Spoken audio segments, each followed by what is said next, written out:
স্বামী সর্বপ্রিয়ানন্দজি মহারাজ বলেন যে আত্মজ্ঞান এবং আধ্যাত্মিক সাধনা দ্বারা আমরা আমাদের অবনতি থেকে উঠে আসতে পারি এবং নিজের উন্নতি করতে পারি। নমস্কার বন্ধুরা, শ্রী রামকৃষ্ণ পরমহংসদেব, মা সারদা দেবী, স্বামী সর্বপ্রিয়ানন্দজি মহারাজ এবং স্বামী বিবেকানন্দের দর্শন অনুযায়ী তুমি কি করে বুঝবে যে তোমার অধঃপতন হয়েছে? যখন তোমার লোহাকে সোনা মনে হবে, যখন সর্বনাশকে উপহার বলে মনে হয়, যখন সদুপদেশকে তিরস্কার বলে মনে হবে। মানুষ তার নিজের অবনতি করে কারণ সে আত্মজ্ঞানের অভাবে ভুগছে। শ্রী রামকৃষ্ণদেব বলেছিলেন যে প্রত্যেক মানুষের মধ্যেই দিব্যতা আছে, কিন্তু মায়ার বশবর্তী হয়ে আমরা সেই দিব্যতাকে উপেক্ষা করি। মা সারদা দেবী বলেছিলেন, আমাদের উচিত সকলের প্রতি মাতৃত্ব বোধ রাখা এবং নিজের ভালো ও মন্দের জন্য দায়ী থাকা। স্বামী বিবেকানন্দ মনে করতেন, প্রত্যেক মানুষের মধ্যে অসীম শক্তি আছে এবং সেই শক্তি দ্বারা সে নিজের উন্নতি করতে পারে।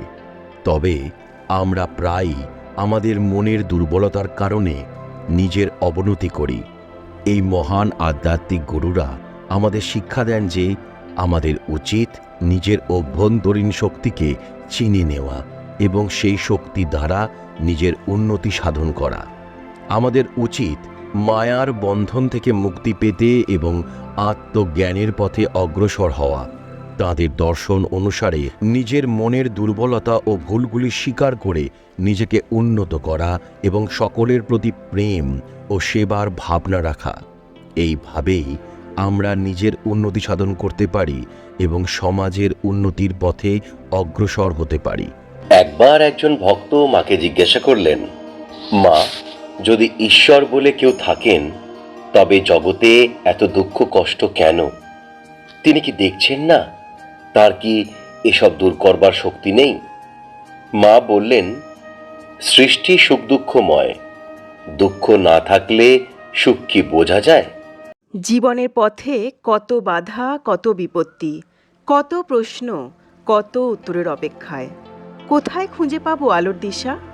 প্রকৃতির মায়ায়, আলোর খেলায় উত্তর খুঁজে ফেরে মানুষের আত্মা। আধ্যাত্মিকতার আলোয় আলোকিত হোক আপনার জীবন। আপনাদের সাথে ইটস নীল 01 আধ্যাত্মিকতার এই যাত্রায় শ্রীরামকৃষ্ণদেব, মা সারদা দেবী, স্বামী বিবেকানন্দ, স্বামী সর্বপ্রিয়ানন্দ, এই সব মহান ব্যক্তিদের বাণী, দর্শন, শিক্ষা ও উপদেশ আপনার জীবনের পথকে করে তুলবে আলোকোজ্জ্বল। আত্মার জাগরণ, মনের শান্তি, জীবনের প্রতি সঠিক দৃষ্টিভঙ্গি সব কিছুই পাবেন। আপনার জীবনের প্রতিটি মুহূর্তকে করে তুলুন সুন্দর ও অর্থপূর্ণ। এই মহান ব্যক্তিদের বাণী আপনার জীবনে আনবে নতুন আলো, নতুন অনুপ্রেরণা। আপনার জীবন হবে আলোকিত। আমাদের সাথে যোগ দিন আধ্যাত্মিকতার এই যাত্রায়।